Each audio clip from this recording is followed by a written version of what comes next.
Jadi ada pelaku usaha yang tingkat keuntungannya naik, tetapi dia tidak ikutan tanda tangan petisi. Tidak ikut tanda tangan. Padahal dia punya kepentingan. Ini ada laporan intelijen nih, intelijen KPK. Ada yang melaporkan ke KPK. Itu. Menteri juga.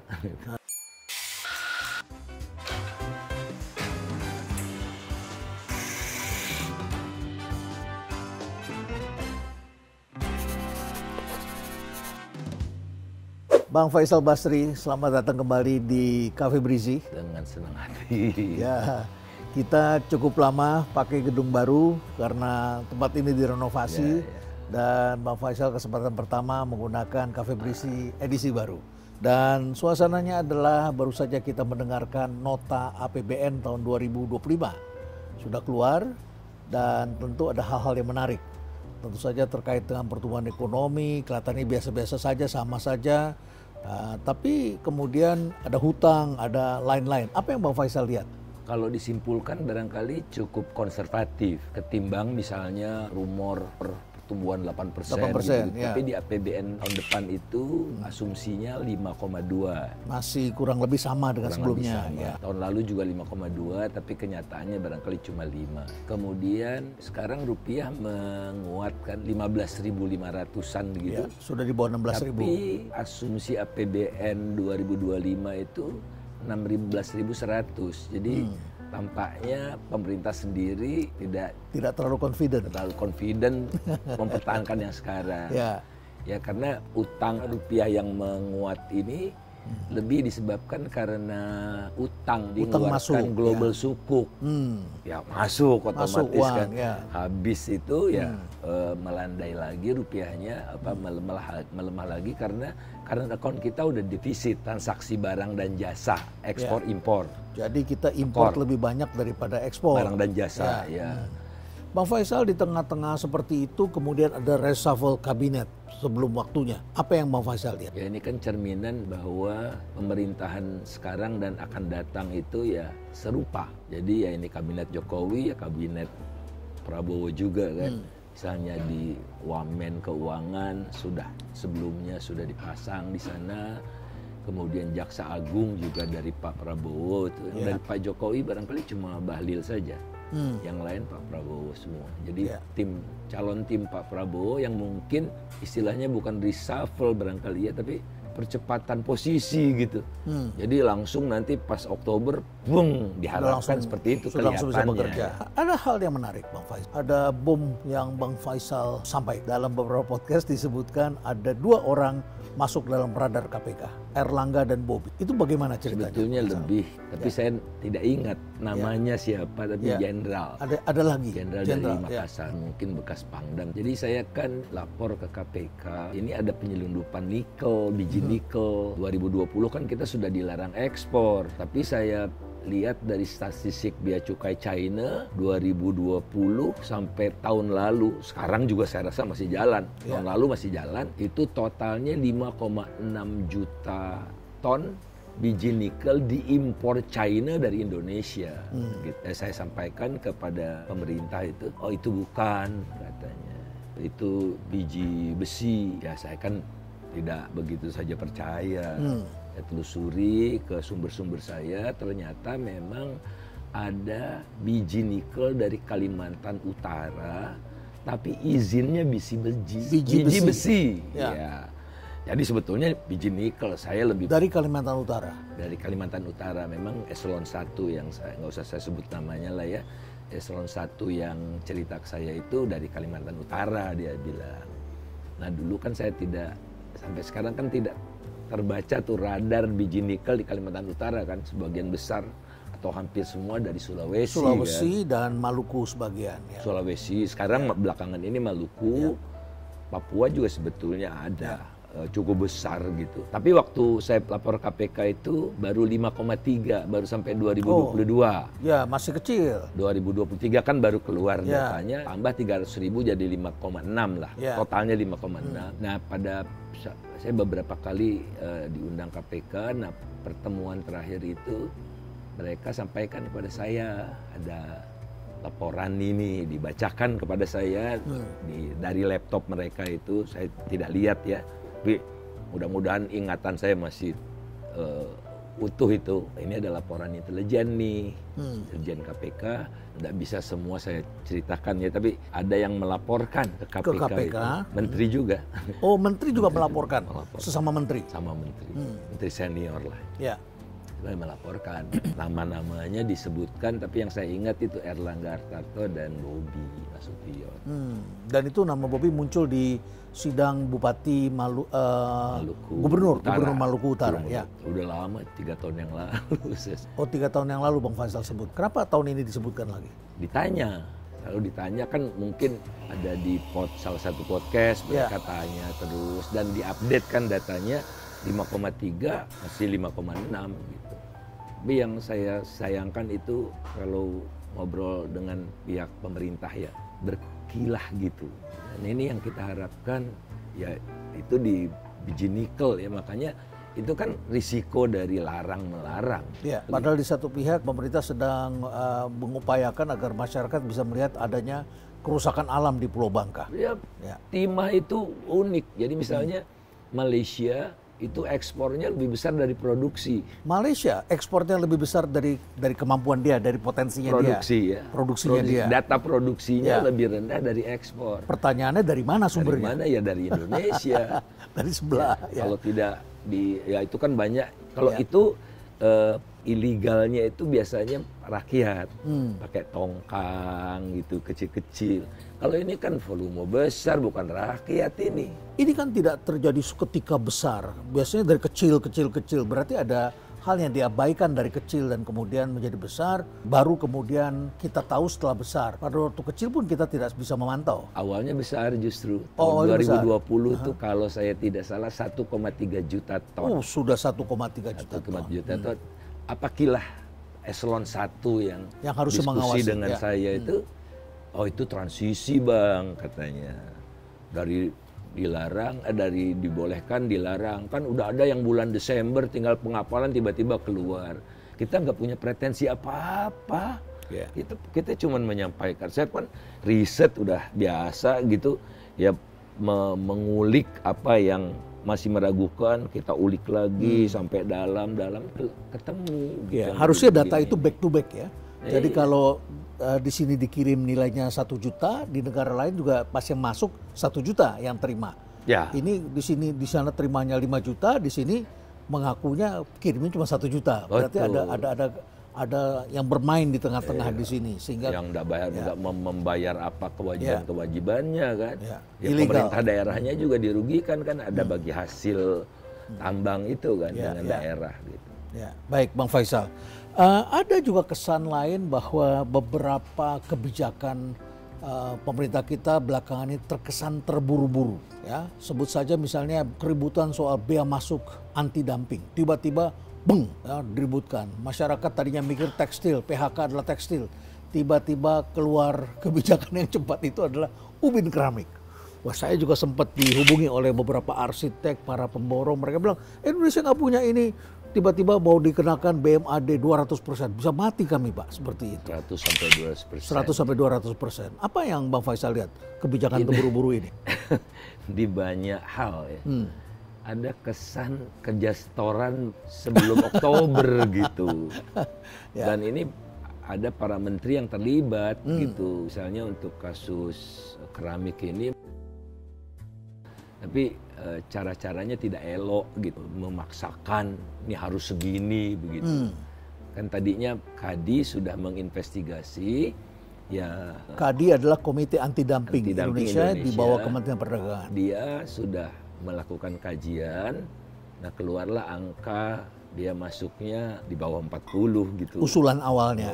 Terus ada desakan dari salah satu elemen pemerintahan ini marah gitu, dan Ibu Dona waktu itu, Dona Gultom. Oh, dia ketuanya, ketua KADI tadinya, ya. Nggak mau, disuruh ganti, nggak mau. Di hasil kajian kok disuruh ganti-ganti begitu kan.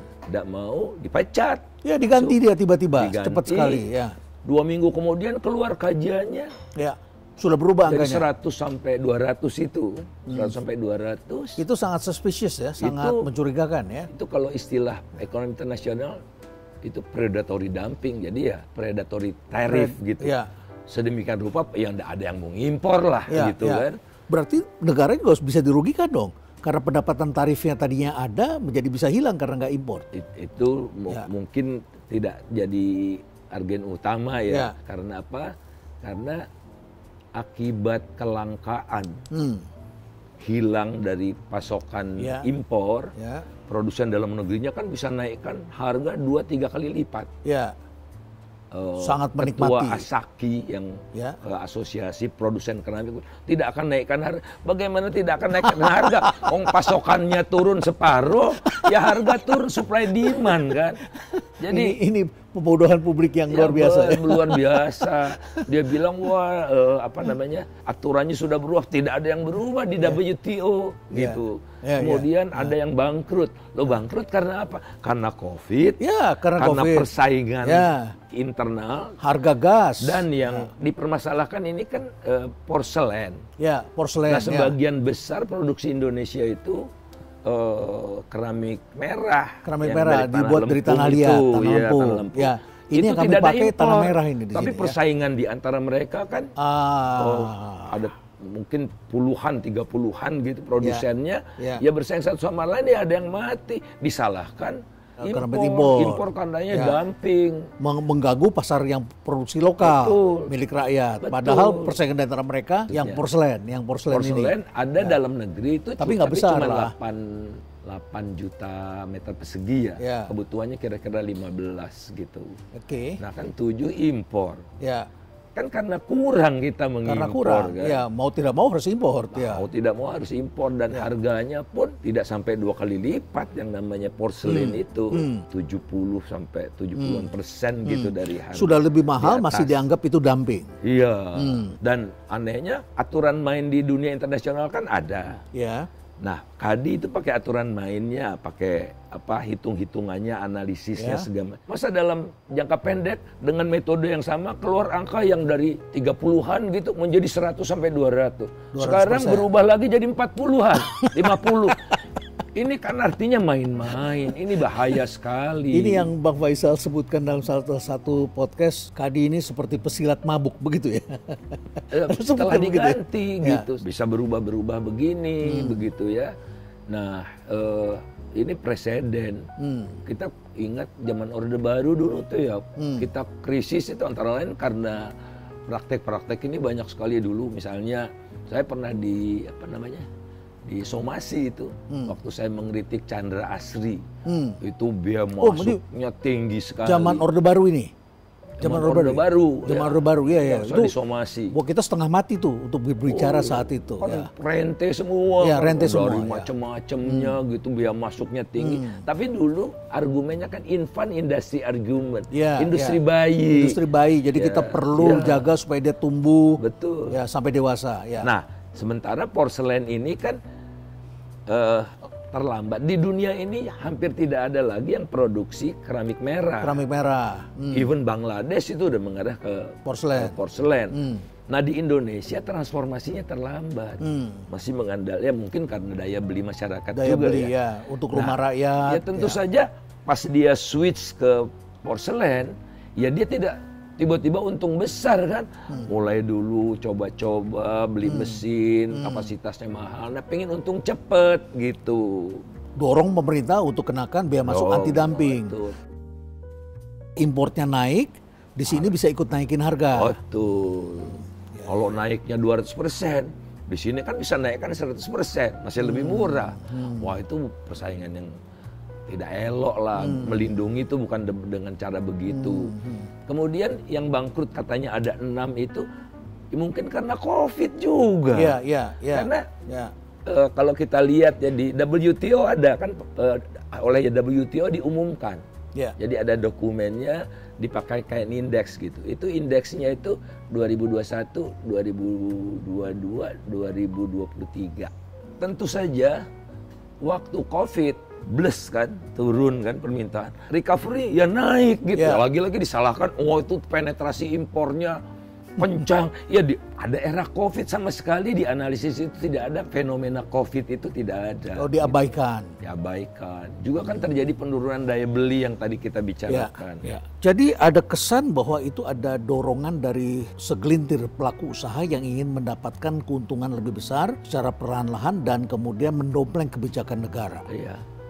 Iya, karena yang mengadu cuma tiga perusahaan yang hanya mewakili 26%. 26%? Apa diperkenankan? Kan harus Tidak. di atas 50% dong. Iya. Tidak representatif. Tidak representatif gitu. Jadi banyak sekali. Kan kalau saya sih ya, kebetulan saya kan mengajar ekonomi internasional puluhan tahun. Betul. Itu malu kita. Kalau hasil analisa Indonesia itu, dan ya kemungkinan besar nanti bahayanya lagi bagi China, ini kan kebanyakan semua dari China.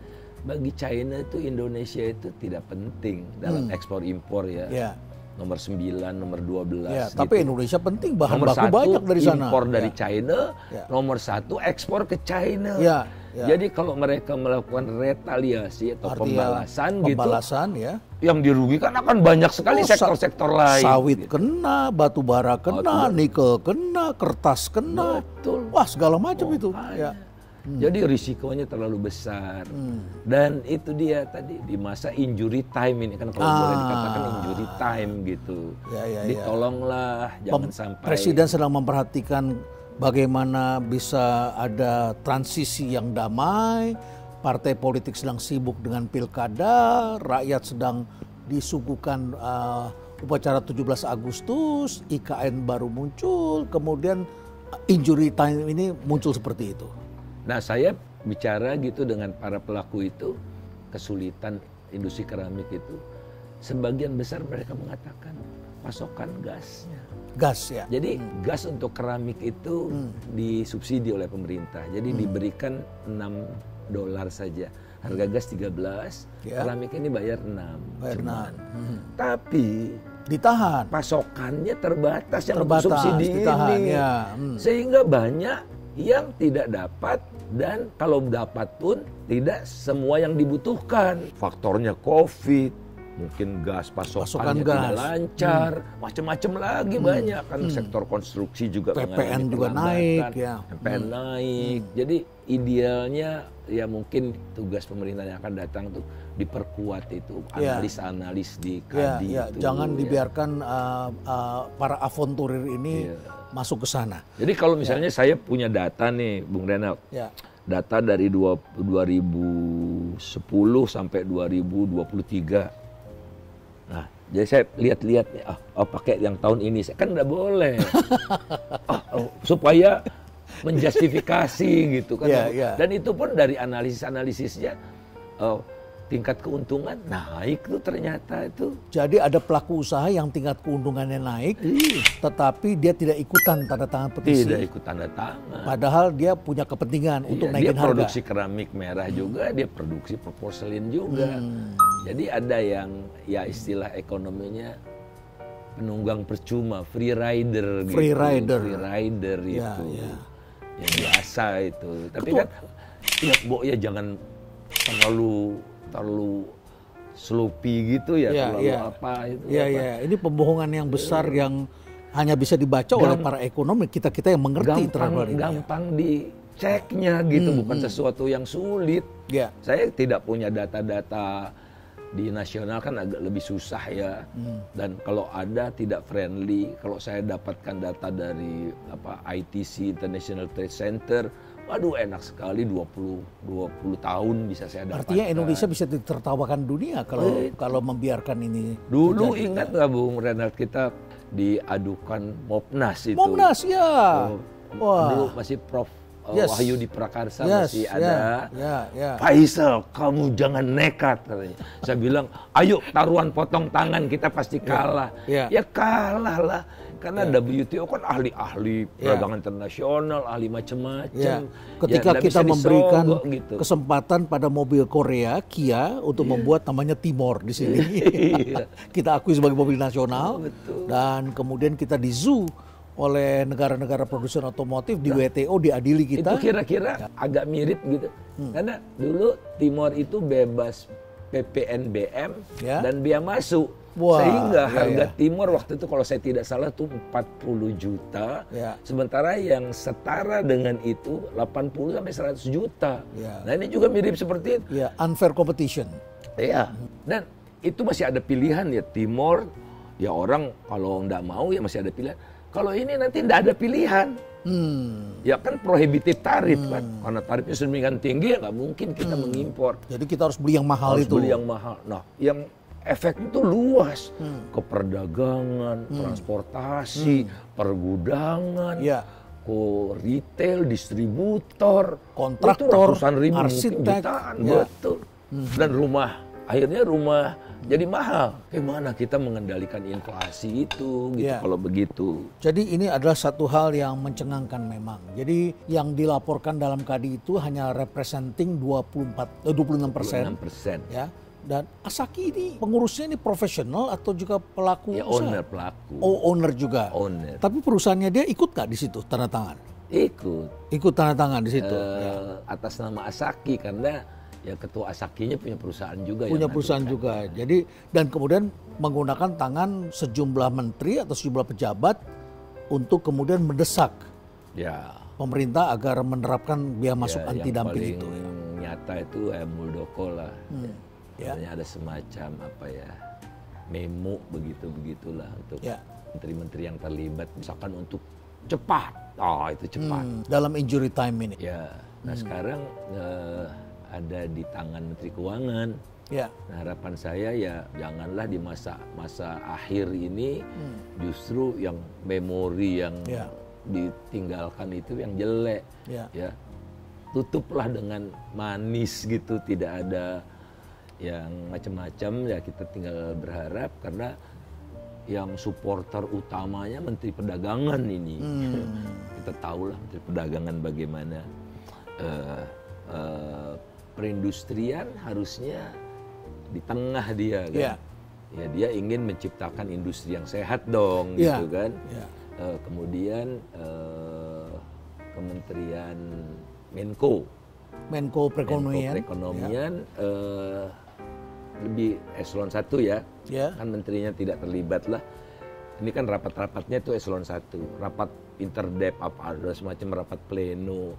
Besok kalau saya tidak salah ada rapat pleno juga tentang tarifnya ini. Dapat pleno di keuangan gitu ya. Jadi sebetulnya banyak sekali yang mempertanyakan inkonsistensi yang terjadi. Saya dihubungi juga oleh koperasi, mereka baru saja mengambil kredit ratusan truk untuk import ini. Terus tiba-tiba mereka mendengar kalau ini dilakukan dengan cepat, Pak, ini saya nganggur nih 300-an supir. Ya, nanti menyerempet ke sektor keuangan dan lain sebagainya, pergudangan. Itu baru satu. Baru satu kelompok gitu, belum yang lain begitu ya. Tentu saja itu ada juga sebetulnya mereka itu sudah dapat semacam perlindungan ya, safeguard. Safeguard artinya sudah ada biaya masuk tambahan juga ya. Nah, kan beda safeguard sama anti dumping. Kalau anti dumping kan terkait dengan persaingan tidak sehat. Kita membalas, trade practices. kita memberikan. Kalau safeguard kita dalam keadaan darurat, neraca pembayaran kita memburuk, jadi kita tuh mengamankan. Nah, jadi kalau safeguard itu sudah diterapkan beberapa tahun yang lalu 23%. Udah lumayan besar. 23%. Tapi setiap tahun harus turun. Sekarang tinggal 13 kalau saya tidak 13. Terus tadi subsidi gas. Pemerintah juga sudah cukup responsif gitu. Untuk menolong industri dalam negeri. Ya, nah tidak berarti bahwa kita tidak peduli. Kita peduli dan kalau memang terbukti, ayo kita rumusnya sudah ada semua. Jadi sebetulnya template-nya sudah ada, tinggal masukkan data, keluar tarif yang ideal berapa, optimum tarif yang jadi sesuai dengan aturan. Jadi kita tidak bisa dengan angka tadi ujuk-ujuk 200% deh. Jangan deh 100. Nggak bisa, bukan tawar-tawaran begitu. Dan ini kan yang terkena kan perusahaan. Perusahaan pengekspor. Diteliti kan, di survei itu ke perusahaan peneliti. Tapi kalau sekarang itu 40-an% semua gitu. Tadinya tuh bervariasi sekali. Nah kalau anti dumping ini bervariasi dari satu ke lain perusahaan kan harganya beda-beda, kualitasnya beda-beda juga kan. Nah kalau safeguard memang pukul rata, karena ini kan balance of payments problem, unemployment, seperti yang terjadi pada tekstil. Tekstil udah keluar. Saya sebetulnya agak lucu ya, karena yang pertama kali komplain itu belakangan ini adalah produsen tekstil. Produsen tekstil kena PHK berat segala macam. Jadi mereka minta ada perbaikan, kemudian juga melarang impor. Para pedagang ketakutan, barangnya disita. Tapi yang keluar duluan dari Kadin ini adalah keramik, bukannya tekstil. Ini bagi saya juga lucu. Jadi masyarakat yang udah disita-sita tekstilnya, para pedagang banyak yang mengeluh. Kan barang saya beli Pak, bukan saya nyelundup, saya nggak tahu yang nyelundup siapa, ya kan? Terus kemudian kami yang kena keramik, bukannya tekstil dulu yang diselesaikan. Ya. Nah kalau tekstil kan tidak ribut ya. Karena apa? Nyata sekali kasat mata. Kalau kita beli produk dari China itu jauh lebih murah. Dan memang China ini membuat barang sekarang murah sekali dengan mereka mempunyai skala produksi yang besar dan mungkin juga ada hal-hal tertentu yang mereka lakukan. Ya mungkin ada yang analisis betul, tapi kita kan harus dibuktikan. Analisis, ini kita jadi limpahan produk-produk China kelebihan produksi karena perang dagang dengan Amerika dan Eropa begitu. Tapi kita harus buktikan, harus survei, harus datang ke pabrik, biaya produksi mereka berapa, mereka jual berapa. Aturan mainnya sudah jelas, Nah atau diteliti lagi misalnya tahun 2024 ini terjadi pengangguran massal di tekstil misalnya. Di review safeguardnya lagi. Karena safeguard itu lebih mudah ya, nggak usah survei perusahaan. Jadi lebih general, nggak per perusahaan gitu kan. Lebih mahal bisa juga. Kita kontrol karena kita melihat sendiri kenyataan di dalam negeri dan kemudian kita mengambil langkah untuk melindungi industri dalam negeri semacam itu. Ya.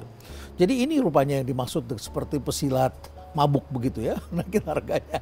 Tidak berasa gede. Ini percakapan dua orang yang Bang Faisal ini adalah pengajar international trade, sedangkan saya pengajar international marketing. Jadi saya juga agak pernah BPN juga kan? Saya pernah menjadi kepala BPN dan saya tahu dinamikanya. Kan? Makanya saya ketawa ketika dikatakan ini tidak akan menaikkan harga. Ya. Dalam beberapa rilis kami pernah membaca bahwa rencana perusahaan yang go public itu juga antara lain menjanjikan kepada pemegang saham akan menaikkan harga sehingga menjanjikan keuntungan di masa depan. Tapi ketika alasan ini katanya tidak mau naik harga. Jadi ini memang banyak hal yang saya kira pemerintah harus waspada. Jangan kan mengambil kesempatan yang salah. Mereka tidak bisa bersaing karena harga mereka lebih mahal. Karena separohnya ada kompetitor impor. Kalau impor tidak ada ya mereka leluasa. Ya menari-nari, menetapkan sendiri harganya. Produksi dengan tidak efisien gitu. Dan sekali kita di blacklist gitu ya, waduh, akan cemar gitu kredibilitas karena perdagangan internasional ini trust kan penting sekali. Orang tidak mau lagi dagang dengan kita karena tidak ada kepastian gitu. Nah ada juga alasan, Anda tahu dalam kasus porselen ini, ini mendorong agar investor China masuk ke Indonesia. Loh, kalau itu kenapa kita tidak membenahi industri di dalam negeri gitu kan? Kita benahi apa kurangnya, pasokan gasnya dibereskan, high cost ekonominya dibereskan, logistik cost-nya diturunkan. Jadi satu kesatuan ekosistemnya, bukan pabriknya aja ya. Jangan investasi asing, tapi ya pemain lokal. Kita inginkan pemain lokal yang bergairah. Saya jadi teringat dengan sebuah kasus, ini menarik sekali tentang bahan baku obat. Ketika kita tidak bisa mendapatkan bahan baku obat selama COVID, maka kemudian kita berpikir TKDN kita perlu membangun. Ketika kawan-kawan membangun industri obat dalam negeri, bahan baku obat, ternyata harganya cost-nya adalah 1,87, sedangkan China bisa produksi $1. Saya tanya kenapa nggak kerjasama? Spirit kita TKDN, kita ingin punya sendiri. Tetapi yang menarik lagi adalah saya tanya berapa kapasitas produksi Anda? Nah, terus dia katakan di China Pak, mereka produksinya 22 kali kita. 22 apa sih?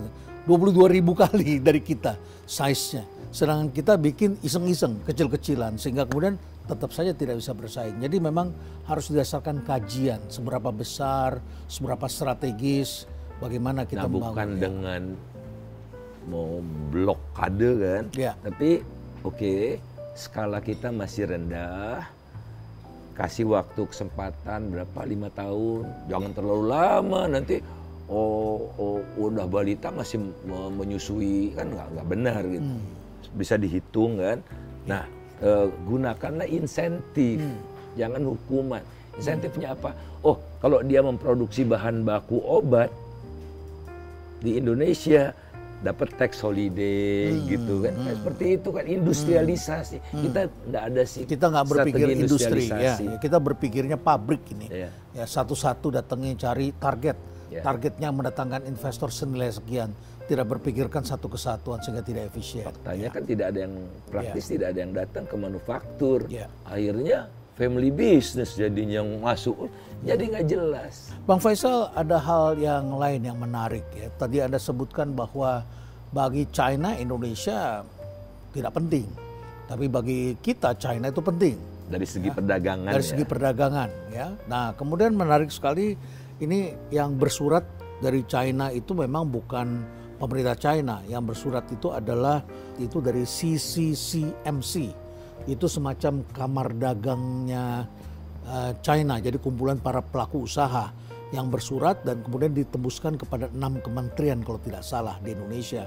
Mereka mempersoalkan dari mana dapat margin dumping angka setinggi itu. Mereka udah mempersoalkan sebetulnya. Tapi kelihatannya menteri-menteri kementerian diam-diam saja tuh. Ya tinggal Kementerian Keuangan ini. Kementerian Keuangan bisa saya kebetulan sebelumnya terlibat juga dalam kasus hampir serupa untuk bahan baku stainless steel. Jadi Indonesia sudah punya pabrik stainless steel, Tingsan gitu, tapi Tingsan itu tidak memproduksi yang spesifikasinya sama dengan kebutuhan di dalam negeri. Nah, ada satu perusahaan yang memproduksi tapi tidak kompetitif, namanya Jindal di Surabaya itu. Nah, Jindal yang aplikasi kenakan biaya anti dumping juga. Dia propose. Ratusan persen juga propose. Tapi itu waktu itu lewat Pak Luhut, lewat Marinvest gitu. Very kontroversial juga. Tapi Kementerian Keuangan mengembalikan surat dari perdagangan, tolong diusul-usul, ini tidak realistis karena ya dilihat kan Jindal memang pemain besar di dunia, tapi untuk case pabriknya di Surabaya itu teknologinya udah tahun 60-an karena dibeli dari perusahaan Jindal belinya dari Mas Pion. Dan kita tanya Pak Ali Markus, kenapa dijual? Ya karena udah obsolete. Udah obsolete. Dia juga dulu belinya bekas gitu. Jadi puluhan tahun sudah. Ya itu semuanya. Jadi masalahnya efisiensi sebetulnya. Ya. Nah, yang kalau itu dilaksanakan, itu yang namanya pabrik yang menggunakan stainless steel di Indonesia teriaklah kan. Bahan bakunya dinaikkan oleh produsen di dalam negeri ini. Nah, itu diminta ditelah ulang, tapi tidak dilakukan telah ulang itu, akhirnya ya udah kedaluarsa. Tapi biaya masuk anti dumping tidak jadi diterapkan juga. Kedaluarsa. Ini juga ada kedaluarsanya kan. Ya, karena dalam rapat-rapat antar DEP itu dipertanyakan tidak bisa dijawab. Kan ada kementerian-kementerian yang lebih independen gitu ya. Ini kok bisa begini? Metodologinya sama, kok hasilnya berubah, bung gitu seperti roller coaster gitu. Ini pasti tawar-tawaran dan tidak boleh metodenya tawar-tawaran. Apalagi ini injury time ya, apalagi sekarang ini injury time. Bang Faisal, dalam situasi seperti ini kan akan ketika menjadi sangat politis dan pelaku usaha kemudian bisa mendompleng menggunakan cara-cara seperti ini. Berarti sekarang ada semacam kebutuhan dalam kontrol sistem kita, yaitu kebutuhan untuk mempunyai tim pengkaji yang independen dan imparsial, sehingga kemudian bisa memperjuangkan sesuatu yang penting bagi bangsa ini. Apakah kira-kira seperti yang dilakukan oleh KADI ini kita perlu kajian independen? Kalau seperti ini KADI bisa saja dibawa perintah oleh menterinya kan? Ya, menterinya mengatakan udah turutin aja saya sekian.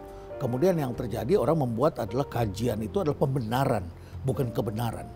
Ya, saya bertemu dengan petinggi Kementerian Keuangan yang bukan menteri, yang tanggung jawab mengurusi begini-begini ini. Dia bilang, oh kita tidak akan terima begitu saja Bang, kita akan bikin kajian sendiri. Itu satu itu. Kedua, saya juga pernah ada kasus, udah cukup lama tapi kasus batubara dulu dikenakan bea ekspor. Bea ekspor, nah itu bertentangan kan dengan aturan yang masa lalu itu. Kemudian saya bikin kajian, independen,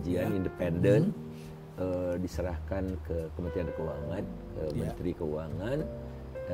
Menteri Keuangan tidak merasa puas dari kajian saya saja, lembaga penelitian lain diminta untuk melakukan kajian sama, hasilnya sama, baru tang putus. SKB-nya ada SKB, surat keputusan SKB-nya dibatalkan. Nah inilah caranya yang bagus seperti itu. Ini masyarakat ilmiah sudah terbiasa dengan mixed method. Jadi kalau kita tidak percaya dengan data kuantitatif, kita perlu survei lagi atau riset lagi data kualitatif. Betul. Kita perlu lagi pandangan lain, kita dalami. Tadinya wawancara kita pakai probing.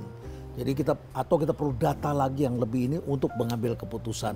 Jadi tentu tidak bisa terburu-buru dan kita juga harus menjaga marwah bangsa kita supaya tidak mengambil keputusan dadakan dan akhirnya menjadi tertawaan dunia. Kemana Faisal Basri, kemana Renat Kasali mendiamkan kita ini tidak semua. Punya kepentingan apa-apa. Kita ya akademis, pakai data. Datanya kalau ada yang mau minta kita kasih.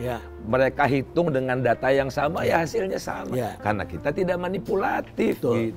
Baik, Bang Faisal, kita kan selalu di sini ngopi nih. Aduh, kita harus pesan kopi dulu, ya. Bisa pesan kopi di sini, ya. Black coffee, Ya. Americano, tidak pakai gula, ya. Saya ikut, saya temani Bang Faisal. Terima kasih. Ya. Baik, jadi Bang Faisal, jadi menarik ya kalau kita lihat seperti ini memang pemerintah harus waspada dan jangan membuat Indonesia bisa ditertawakan dunia karena pelaku-pelaku usaha siapa saja bisa mengusulkan angka semau mereka, gitu ya, dan ini bisa merugikan masyarakat. Dan ini mulai kan masih ingat dulu kita ada ease of doing business kan? Nomor 140 kan. Indeks tentang kemudahan berusaha. Dan Pak Jokowi minta Indonesia 40 besar dunia. Jadi artinya kita lebih baik. Semua membaik, hampir semua membaik. Getting electricity, perizinan, dapetin kredit, itu makin mudah luar biasa. Tapi ada satu, perdagangan lintas negara, baik ekspor maupun impor, restriksi kita itu dari nomor sekian puluh jadi seratusan gitu. Jadi semua membaik, trading across the board. Oh itu parah. Jadi memang kita ini makin restriktif, makin banyak aturan yang menghambat, larangan ekspor. Ya kita bisa diskusikan case by case ya. Larangan ekspor dibolehkan asal alasannya justifiable. Jadi misalnya ini strategis, kepentingan nasional, defense gitu-gitu. Ada ruangnya, semua ada, tapi argumennya harus pas. Harus gitu. pas. Gitu. Kalau terbukti misalnya di WTO ini hanya bukan kepentingan negara tapi kepentingan segelintir orang, kan kita malu. Sangat malu kan. Dan nanti muncul dalam kajian-kajian, dalam jurnal-jurnal, dan mahasiswa kita di dunia internasional juga membaca itu. Kemudian akhirnya kita kembali lagi dipandang. Ya seperti kasus nikel itu kan. Masya Allah, hampir tiap minggu wartawan dari seluruh dunia, dari China sekalipun, peneliti dari China ngobrol sama saya tuh. Jadi memang laboratorium buat studi. Dan ada satu yang saya surprise ya. Ada satu lembaga pemerintah, BUMN. Ya saya sebut aja lah, mudah-mudahan nggak marah ini. LKBN Antara kan udah ada korporasi gitu ya. Antara itu ngundang saya awal September nanti. Topiknya bukan outlook gitu, tapi trade practices gitu. Jadi di Surabaya itu acaranya itu mereka mempertemukan para pelaku-pelaku perdagangan internasional itu.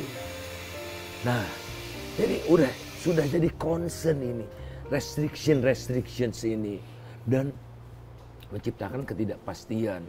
Jadi kita sebelumnya kan tiba-tiba dilarang ekspor batu bara, masih ingat nggak Bung Renat? Kalau dilarang ekspor minyak, CPO ya. Sehingga menimbulkan kekisruhan dan ya sampai kawan Bung Renat juga lah, kawan kita sama-sama jadi korban di Ciwe gitu ya. Padahal dia apa semua ya semua Pak Presiden yang mengumumkan mulai besok dilarang ekspor CPO gitu. Yang itu rem mendadak itu, rem mendadak. Yang rugi semua, petani rugi karena apa? Mereka nggak ada yang mau menampung CPO-nya. Tangki udah penuh semua karena tidak bisa diekspor kan. Nah, tolong setiap kebijakan itu pakai evidence base gitu. Dan lebih komprehensif melihatnya. Jangan hanya melihat keuntungan ini mencegah ini, tapi secara keseluruhan. Ya, ada itu metodenya, ada benefit cost analysis, ada computable general equilibrium, segala macam itu yang harus saya akui beberapa lembaga pemerintah itu meminta kami untuk melakukan kajian-kajian seperti itu. Tapi saya tidak memonitor dipakai atau tidak. Tapi harusnya itu dilakukan sebelum proyek atau kebijakan itu diluncurkan, jangan setelah gitu. Baik. Oh, udah ada nih kopi. Sudah datang kopi. Kita ngopi dulu Bang Faisal. Siap. Ini pasti merindukan.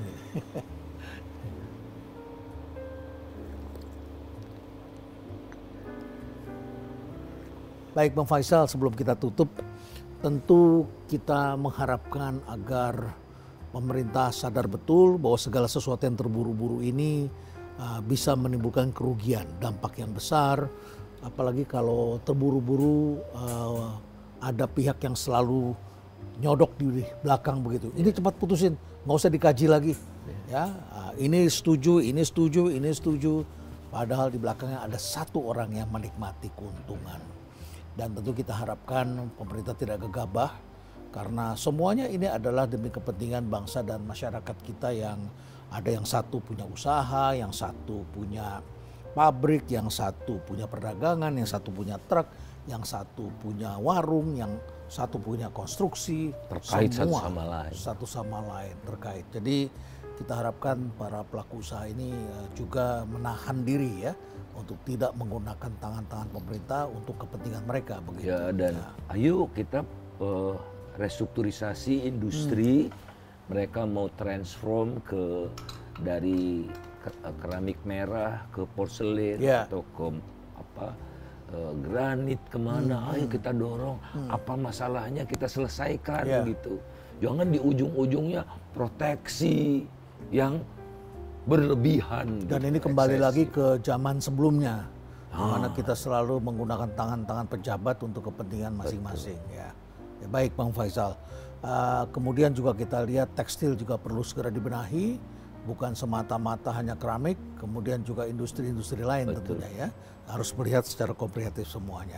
Terima kasih banyak Bang Faisal. Kita ngopi lagi setelah ini ya. Makasih, semoga pikiran jernih Bang Faisal bisa terus mewarnai kita semua dan kita tidak tergelincir karena kita berpikir ini baik, ternyata ini merugikan kita semua, nama baik bangsa. Kemudian pembalasan retaliasi tadi ya, dan akibatnya banyak pengangguran yang diciptakan, bukan demi kemajuan tapi malah pengangguran di sektor lainnya ya. Terima kasih sekali lagi, sukses selalu Bang Faisal dan sehat selalu yang penting. Makasih Bang Faisal.